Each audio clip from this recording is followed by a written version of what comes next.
Yes, everybody, hello, welcome back to the channel, welcome back to Forever United TV, another live stream. It is match day, more on that shortly. We'll get into some of the bits from Ruben Amorim's press conference. The embargo version was a doozy. Loads coming, and that is the main point of our video this morning, talking about what Ruben said after the cameras went down yesterday. That is out and you can see it in full. It's brilliant. You have to watch it after I go through everything there in the show this morning, so get into that as well. Some really interesting points as well. News also on where Manchester United are expected to be this season. Jason Wilcox has been talking as well. Damning report on Manchester United when he walked through the doors at Old Trafford as well. That one really interesting. What Ruben had to say on Marcus Rashford is brilliant. I'll go into that as well in this video. But more importantly, Ruben Amorim will change. That's the headline coming out of the press conference from yesterday. Yes, you heard it right. Ruben's words, I will change.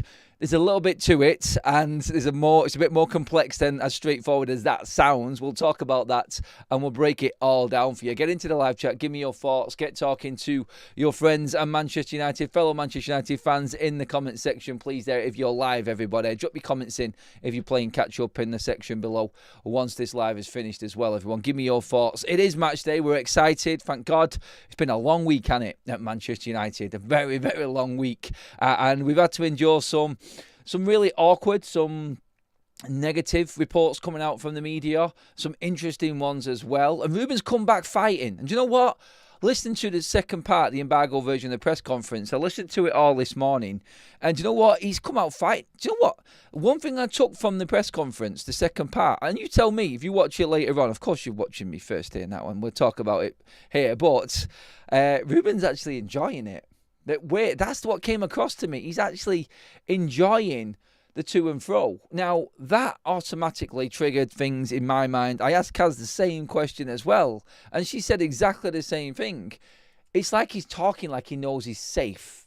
Now, we said that yesterday. We talked about that, about the backing after the helicopter came in and the meetings between Sir Jim Radcliffe and Ruben. He joked in his first part of his press conference saying it was him giving him a new contract and laughing it off. And straight away, you got the vibe from that, like he was up for this today. He was up for that yesterday, the press conference. And he was ready to fire back at every single media question. And he took a lot. He got in the embargoed version of that press conference a lot of questions. The system. It kept on coming up. And I think it was Charlotte Duggan from the Telegraph who brought the system up again. And that's when the quotes came out about the change side of things. You have to listen to it as well, and I've listened to it, and I know exactly how this came across from Ruben Amorim. But here's what he said anyway, in quote, so you know what we're talking about this morning. I will change the system, but there needs to be an evolution. We need to make all the right steps along the way.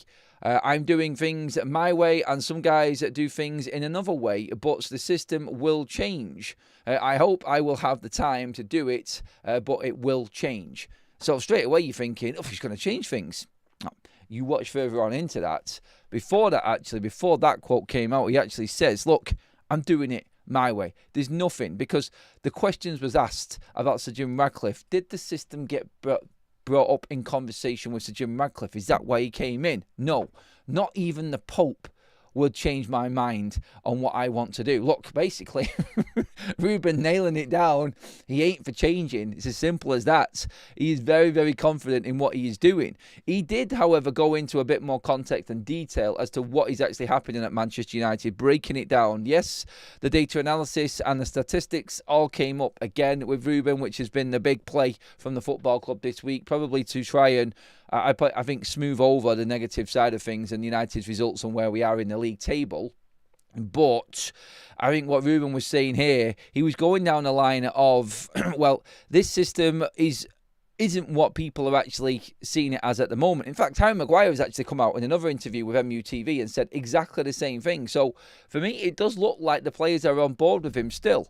And the majority of the reports coming out about the players still being on board with this. He said all the way through the week, Ruben Amorim, that he's been convincing the players of the little mistakes we've been making, the tiny mistakes. If we score goals, this is different. Our conversations right now are different. If we can defend and we're more aggressive in certain situations around the box, then things will be different. We're not talking this way. It's the tiny little things he says. He also gets quizzed about Bruno Fernandes, about his role in this system. Yes, we're maybe losing something from Bruno further up the pitch, but before Bruno had the same sort of free role. Again, that's a bit of a red flag and an alarm bell ringing for me, because if you're going to allow Bruno a free role, then he's not going to stick to that number 6 position that much, is he? Ruben did say, yes, he has got a bit more discipline and has to do a few more things. I get that. That's not going to really appease anybody who looks at this formation and system with Bruno in it.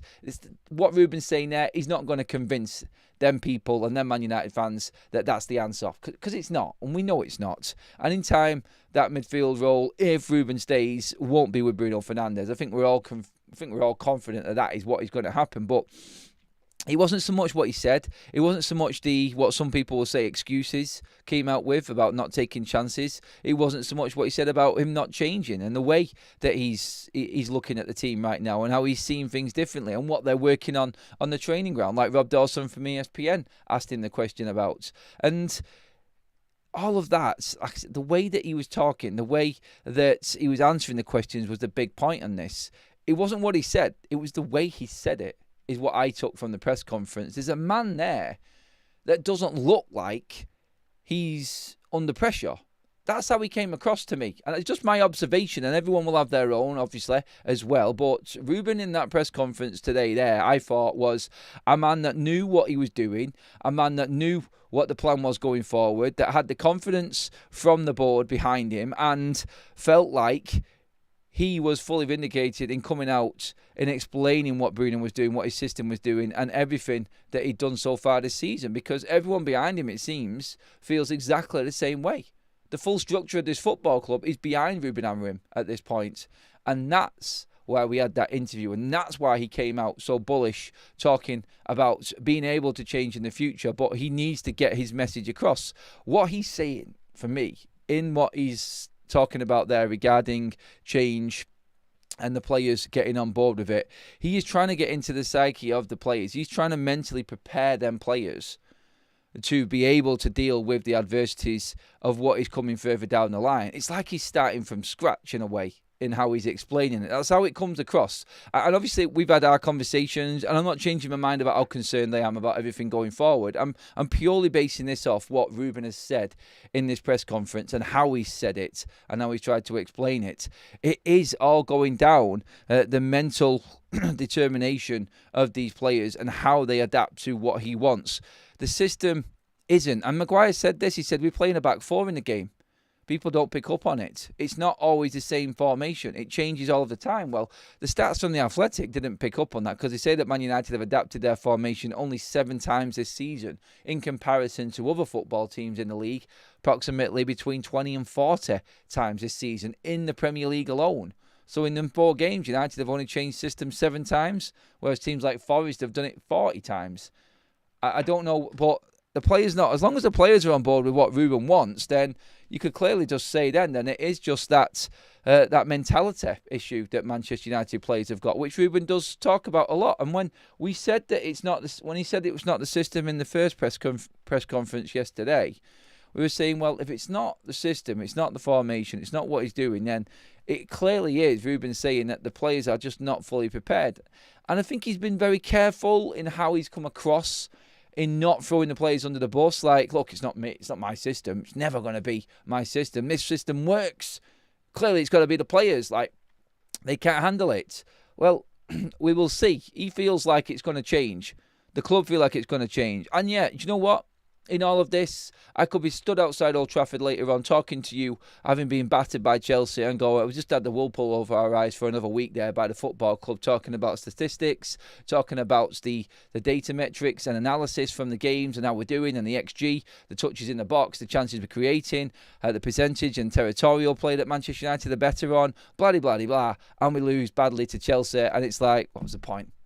Feels like a wasted week. That's there. And it's still in my head. I'm not changing it. I find it fascinating, though, on how Ruben has come out in this press conference all of a sudden when he's looked a bit, for me, it looks like he's been a bit battered in previous ones, that doesn't know where he's coming or going. It's like, in fact, it does look like he's come from a meeting straight into a press conference, And that meeting before was with Omar Barada, Jason Wilcox, and Sir Jim Radcliffe, and they have just blown smoke up his ass and given him the full confidence.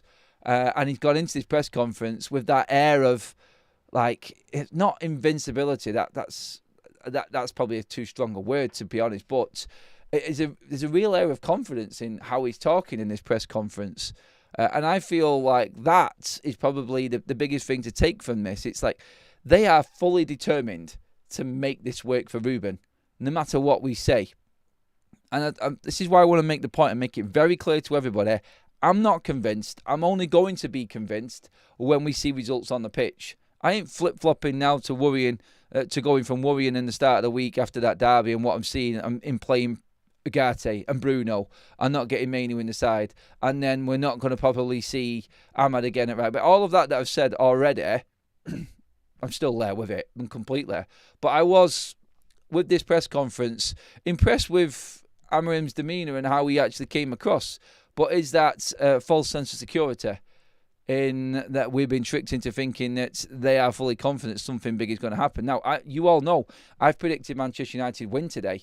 I've been saying it all week. I think we win because we need to win. And this is how United actually work. Until we get that second win, and I'm convinced we'll still lose to Brentford next weekend, until we get the second win, I'm never going to be completely convinced. Until we beat Brentford and Sunderland after beating Chelsea today, I'm still not 100% convinced.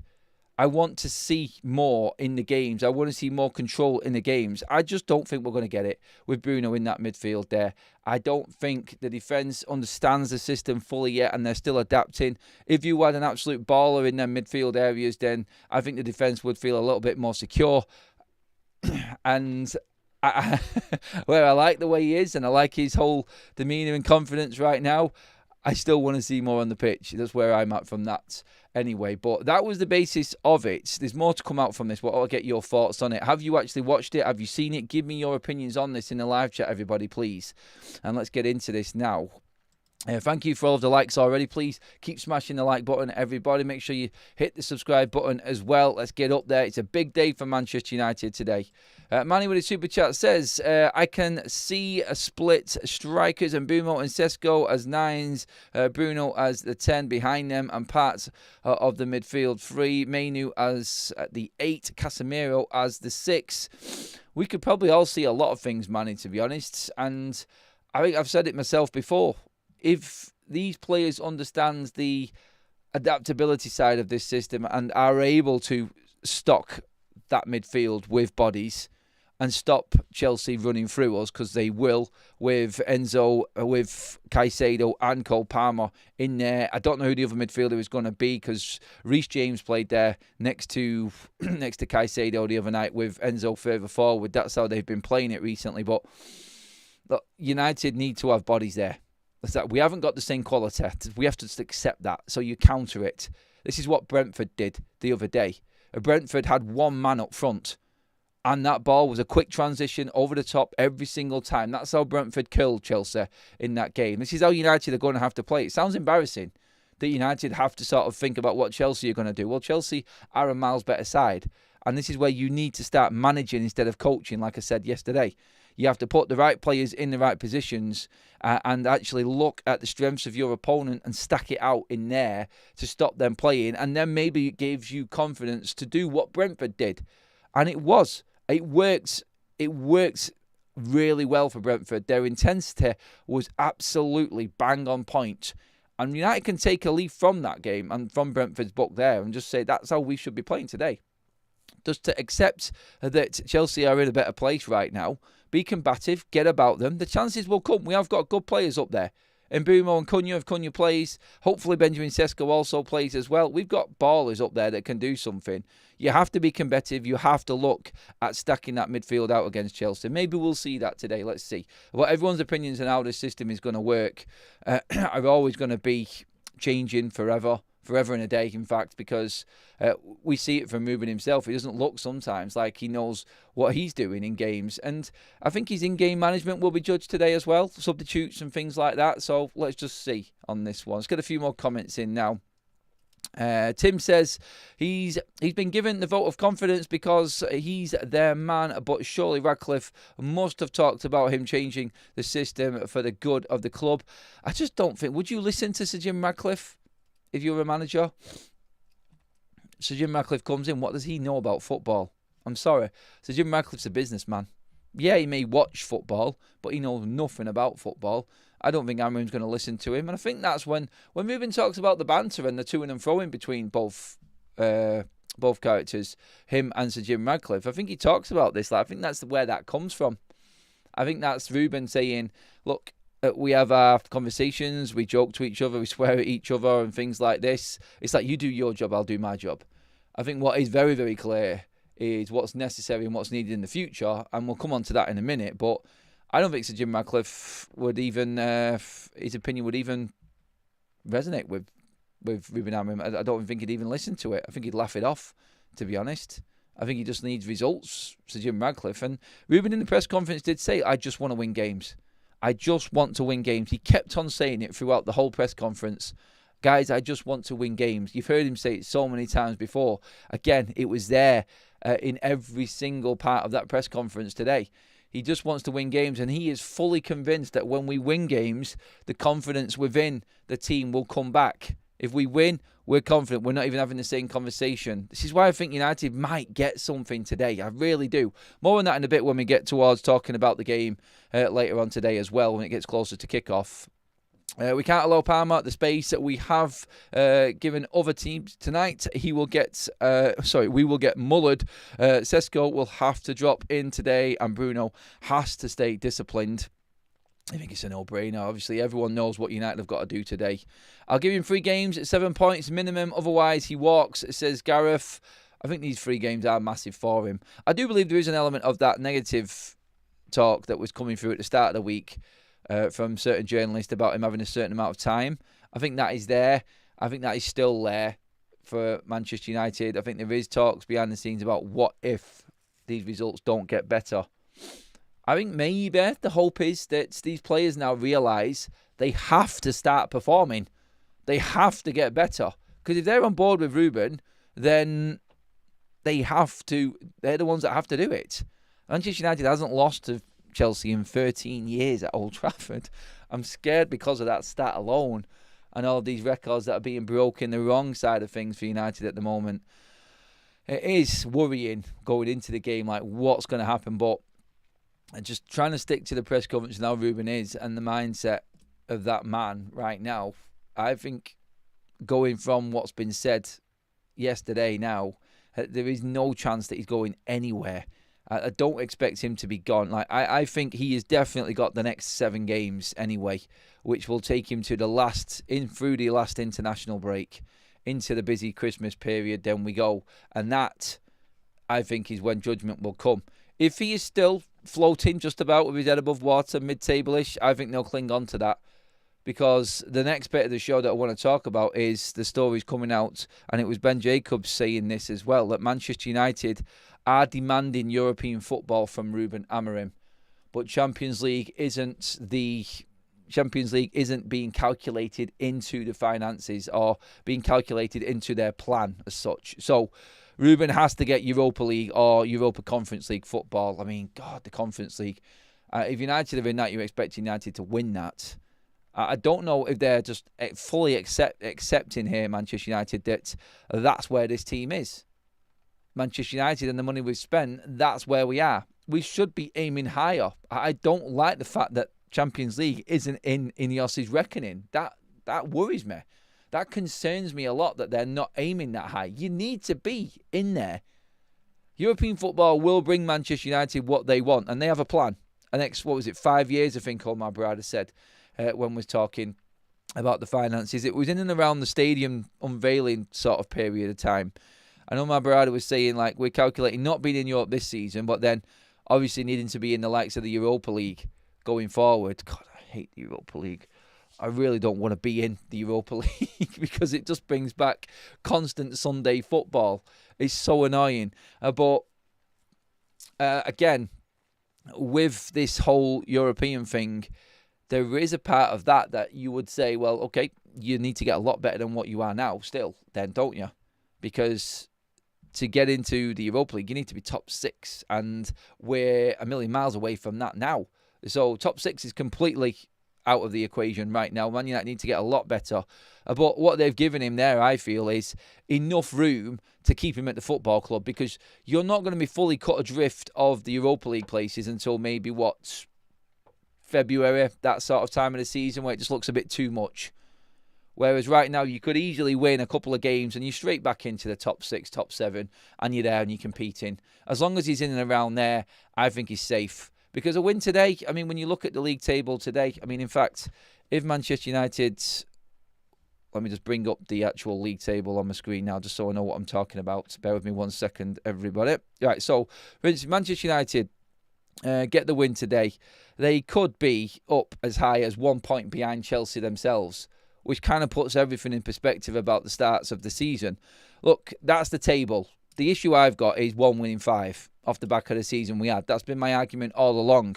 So if Ruben Amorim is, like Ben Jacobs said, under pressure, needing to get European football, then you look at a win today, what it will do for Manchester United. In fact, I expect Manchester United, if going off what my predictions are, to be back ahead of Man City again by the end of the weekend, because Arsenal will beat Man City tomorrow. I don't care what anybody says. They're going to batter Man City tomorrow, in my opinion anyway. I think United can beat Chelsea, and Manchester United then are back above Manchester City in the league table, and we're back in the top half. And that's enough, going off what Ben Jacobs is saying, for him to keep his job. He needs to be just on the coattails of European football. That, for me, isn't good enough. I'm just going to say that now. I expect more. I expect more from Manchester United. I don't want to drop my standards. I'm not happy about us actually just aiming for Europa League football. There is an element where I have to understand how good the team is and how far back we've fallen. But surely Manchester United need to be aiming higher. So is it Europa League this season and then Champions League next season? I can kind of get that again a little bit. Yeah, that makes sense. But it's the fact that they don't even want to talk about Champions League football, which disturbs me a little bit anyway. But yeah, I mean, let's get some thoughts on this, everybody. We've got loads of news to get through in the morning show today, so let's quickly get on to that. The target for Manchester United is the question I'm asking next in this one, everybody. And give me your thoughts on this. Shonak says with a super chat, Mount and Cunha back is a huge boost for intensity. Amorim saying there is competition for every place. On the Bainday question, my guess, Lamens starts. Well, on the Lamens question, the Bainday one, is he your number one now? No, was the answer. Nobody's got a definite place in this team, he said. So hopefully we do see Lamens today. I think that will give the team a bit of a boost, to be honest. Sounds crazy. And you're probably saying, Adam, what do you mean by that? It's just another goalkeeper in who we don't know is any good in the Premier League coming into the side. Why would that give him a boost? I just think something different behind him. Like, they've brought this young kid in that everybody was after. And the word from training is that he has really impressed Manchester United players, goalkeepers and goalkeeping coaches at the club. Well, to be honest, they were looking to keep Andre Onana, so I would just shelve that opinion right now in terms of Manchester United being impressed with what a goalkeeper's doing in training. I need to see it in action first before I get on board with that one. But still, looking at that, I think it does give you a little bit of confidence going. Like, this is a new start. Lamens is in goal. Things are going to be different. And Manchester United's defence are on it. They really need a result today. It's Old Trafford. The Old Trafford faithful are expecting. This is why I said it. Look, this has got nothing to do with Ruben's system. It's got nothing to do with how good United are, or that Chelsea are a miles better side than us and I shouldn't even be thinking about United winning. I'm just saying this because United turn up when we need to turn up. And this is that day today. It's if they can use that day today to then springboard forward and use it against Brentford, and then move it on to Sunderland and win a few games in a row. Because only at that point will this fan base start to think, right, they're behind the manager. And we can start putting these conversations to bed. Because in the news this morning, we're hearing about, again, Pochettino, USA manager after the World Cup, being in charge of Manchester United next season. Things like this coming up in the stuff. I don't believe any of it. I think it's crap. But them stories are going to be there when United are playing bad. I want them stories to go away. Just leave us alone. Let's talk about football. Let's talk about what I was talking about. And I've got a video coming up on Football Talks this morning about Ekitike and Isak and the dynamic between them two now. And a story coming out about Ekitike not being happy Isak's come in and was told that he was going to be number one. I want to be talking about that sort of story for Manchester United, where we're looking at who should play. Should it be Cunha instead of Bruno Fernandes? Should Bruno be on the bench instead of Kobbie Mainoo? I want to be talking about that. Not who the next manager's going to be. And that's, I think, today, and all the pressure and everything that's coming up, nothing to do with the system, nothing to do with the players we've got. Just United at Old Trafford against Chelsea, needing a win. The pressure's on, and they always turn up.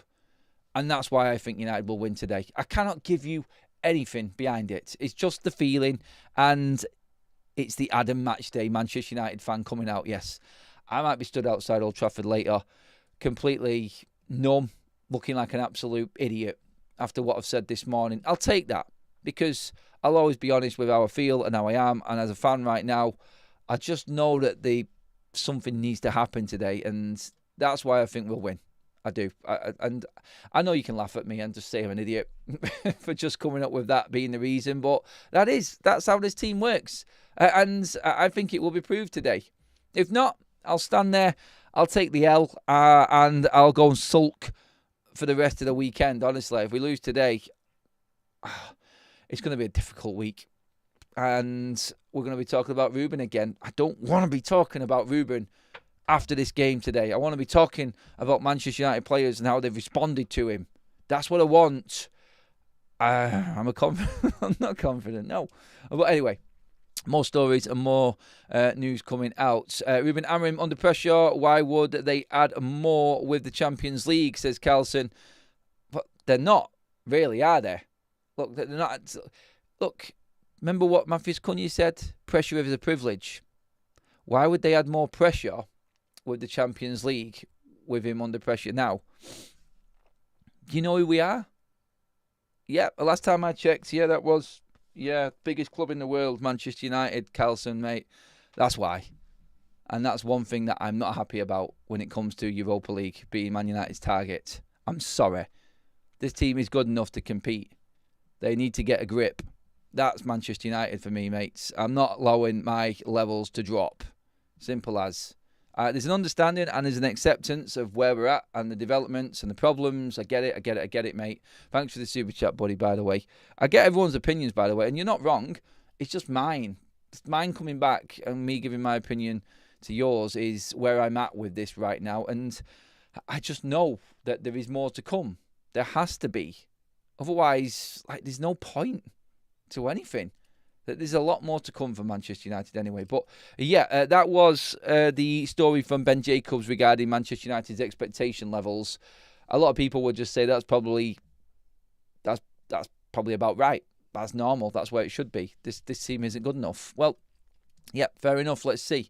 And that's why Ruben stays in the job, I think, for now, because the expectation isn't that much. I think that was probably where I was going at with this one. I know who were walk before you run again. I think you missed a couple of words there, Carlson. Thanks for the super chat, mate, again. No, I get what you're saying, mate. I get what you're saying. And I'm sorry, if I'm looking at Bournemouth can do it, Manchester United can do it. If Spurs can do it, Manchester United can do it. I'm sorry, mate. Spurs finished lower than us last season, and they're already up there where they are. There's no such thing in the Premier League as walking, I don't think. I think you have to be at it and aim high. Look what Forest did last season. Relegation fight. Hardly spent anything compared to what United did and went straight up competing. We're in the Champions League places up until the last day. So no, there is no accepting that we have to be in the Europa League for me. The Champions League's there for the taking. I don't think Manchester City are that good. I don't think they showed they were that good. And the fact that after 5 games today, we might be ahead of them again this weekend in the league tells me that Champions League is there. If they're going for it, we should be going for it. If Spurs are going for it, we should be going for it. I don't get why people think that we should be expecting or accepting less in this. And that's, again, I just don't feel like, and don't get me wrong, I think if we go for it, we won't get it.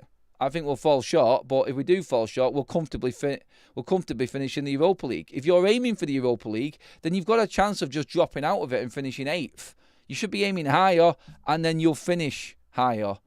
Aim for the Champions League, and you'll finish in the top 6 or something like that. That should be the expectation level at this football club. And that's what I think. If you aim low, you will be low. If you aim high, then you'll come in between somewhere there, and you'll still be a lot higher position when you finish the league in the season. So that's just the way I look at it anyway. And I think that's the same for any walk of life. Like, why would you want to aim lower? That's just, it might just be me, to be honest. It might just be me. But look, I get what you're saying, Carlson, as well. And I get what everybody else is saying. I get the realism of the situation also. But I look at everything else and I go, why should it be different for Manchester United? Why should we accept less? That's the thing. Big club commercially, a little club mentality. Well, they're trying to change that, I think. And I think that's the point we're talking about here, isn't it? And what Ruben's saying, the mentality should be, you should be able to handle this. You're Man United players. How many performances like that does Rashford need to clinch the Barca move permanently? My nightmare is Bruno going out due to form and Rashford returning. We need to break this cycle. Honestly, I don't see Rashford coming back anyway, even if Ruben doesn't stay. I think he's done at the football club. Brilliant in the press conference, by the way. I need to bring this in, so Manny's just brought this up. Ruben's response to Marcus Rashford. Now, a journalist asked him the question, does Marcus Rashford's performance and scoring 2 goals in the Champions League for Barcelona the other night make you regret letting him go? And before he even finished his sentence, Ruben Amorim already hit back and said Rasmus scored as well on his debut. And everyone was giving Rasmus stick. So Rasmus is the same situation. He won't even mention Marcus Rashford's name. The hate, and I'll say hate because of the way he answered that question, I do believe that the hate between them two, that there alone is broken completely beyond all. What happened between Rashford and Ruben, God only knows, and the detail will come out in time, I'm sure. But that relationship there, buried completely. He snapped in at that question before it even finished and brought Rasmus in. It's like he knew Rashford question was coming. He knew that was coming in the press conference, and he went bang straight in. Rasmus is the same. Rasmus scored on his debut as well. Rasmus. He won't even mention Rashford. Watch it. It's funny because he knew, and he had a smirk on his face when he did it as well. That I picked up on as well. And this is what I meant at the top of the show when I'm saying it's the way he was talking, not what he said. It was the way that he put it across that really intrigued me, and how he was actually conducting things throughout that press. It's like he knew everything that was coming, and he'd just been given the biggest booster or whatever from the Manchester United board before he went into that presser. It was quality. I'm fully with him on Marcus Rashford as well. Everyone knows my opinion. The fact that he can do that for Barcelona proves that he wasn't worth Manchester United keeping. Turn it on when you want. That's what Marcus Rashford is. Turn it on when you want. And honestly, whichever way you look at the players leaving Manchester United, you may think it's proven that the manager's wrong. It was always the players that were right. Look, it doesn't matter. He's not fitting at our club. So he can go and do what he wants elsewhere. And it is painful watching it. And I did the video on Football Talks on Rashford, I think was it a couple of days ago when they played against Newcastle. I'm angry. I'm angry about it because he can just do what he wants. We're paying for that player to go and perform at another football club. That's the horrible thing. Why can't you be a man about it and listen? Like, Hansi Flick will be going in on Marcus Rashford constantly all of the time, just like Ruben probably was doing at Manchester United. And that's why I'm angry about it. I really don't care. Rashford scoring goals, I'm happy. It just means that we get another 26 million at the end of the summer to spend on another player, and that will go far for Manchester United because that's 100% profit again, along with Rasmus Højlund's money on top of that.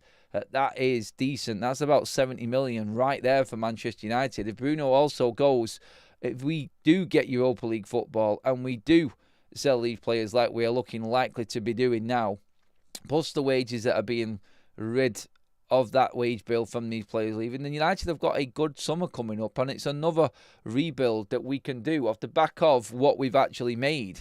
So I don't expect the next net spend to be that big come the summertime for Manchester United.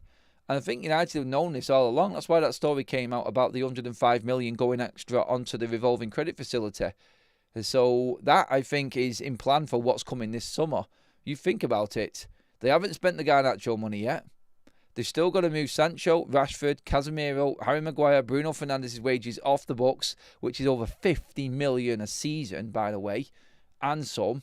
Plus the transfer fees, which is a minimum 150 to 160 million when you add it all up for them players.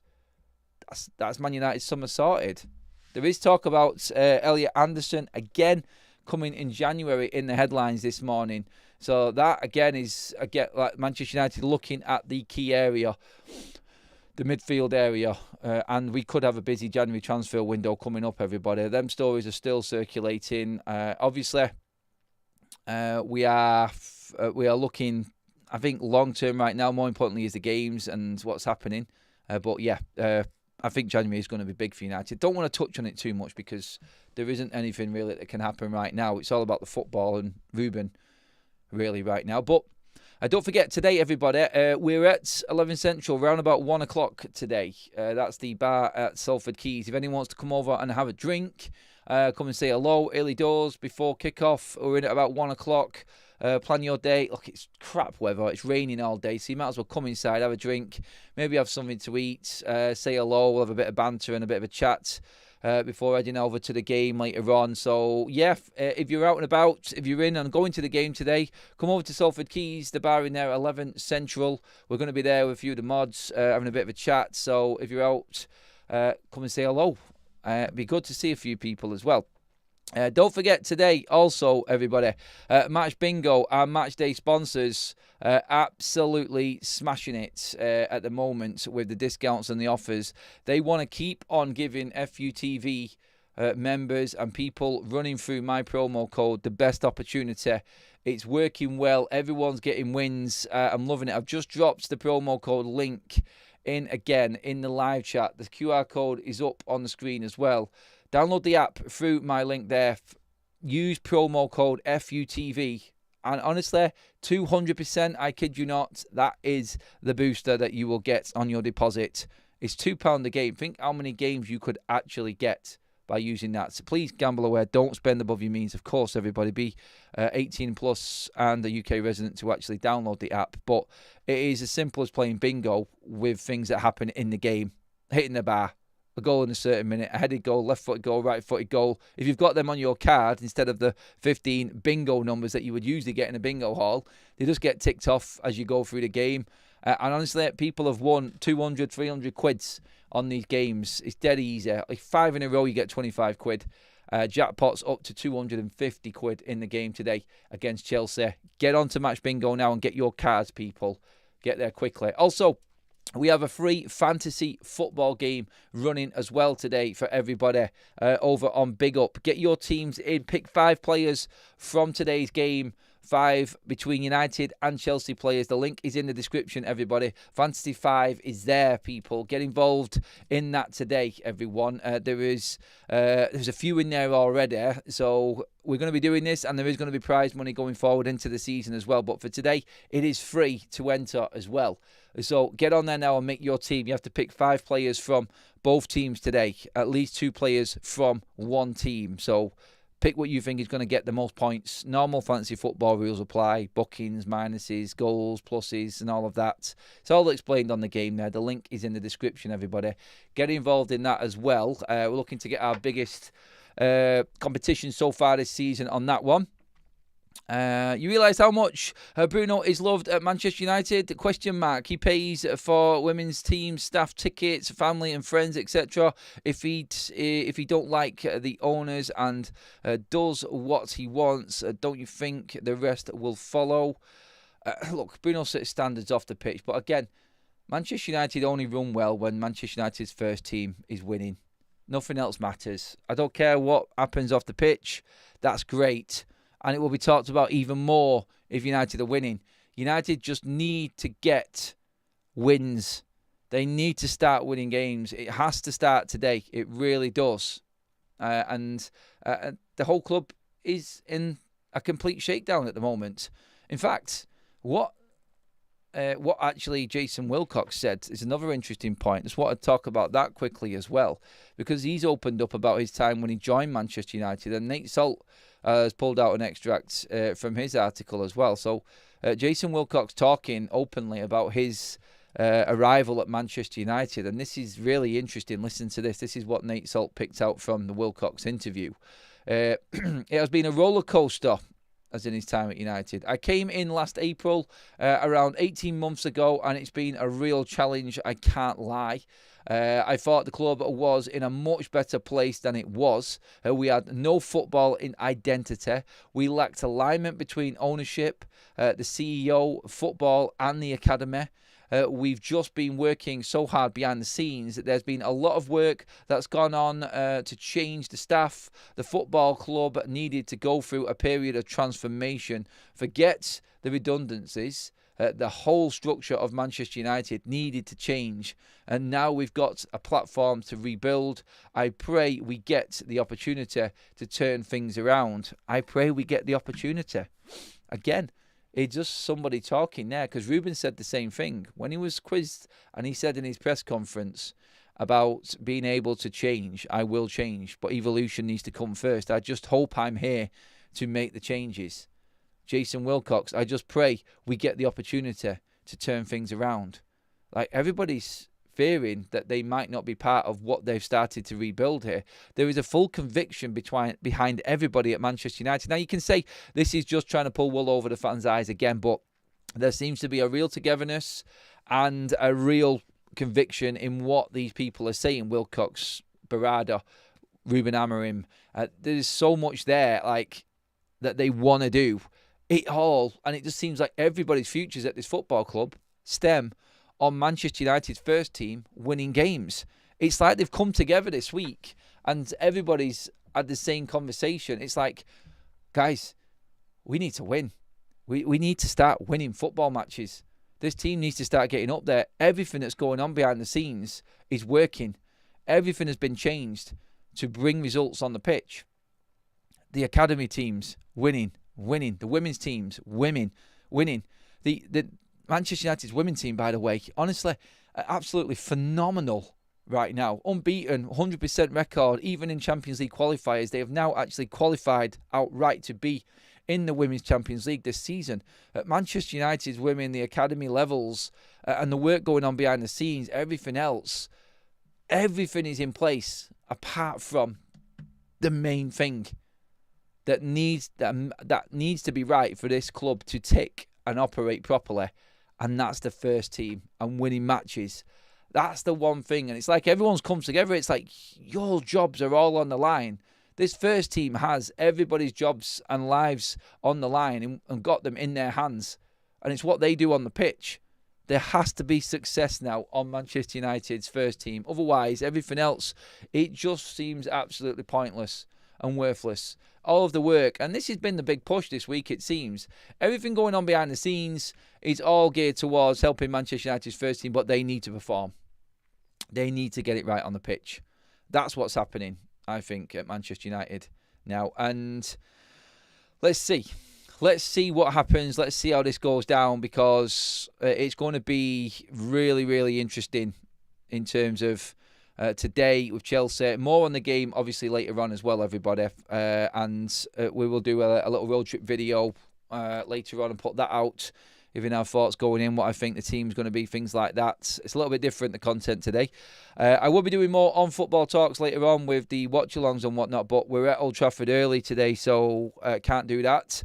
There is another video coming out on football talks that's 9 o'clock this morning, actually, so in about 10 minutes' time, just over. Please give this video a like, everybody. I'm going to wrap things up there and just say a massive thank you again to Shah there. Been a member 8 months, has renewed his membership on FUTV. Thank you. If Cunha and Mount start, we win easy peasy. Oh, that's a big statement there. I don't know. I don't know on that one. Get your comments in after the live is finished. Give me some score predictions. How you see today going, please, everybody, as well. And I will see you all later on. I pray that, obviously, I've got the road trip and the build-up to the game coming up first, but I'm stood outside Old Trafford later. And we've won the game. Please. I can't think of anything else. I want to happen more than Man United win this game today. I need this win today. That's it for now, everybody. I will see you all later on. Have a fantastic day and build up. More content coming later.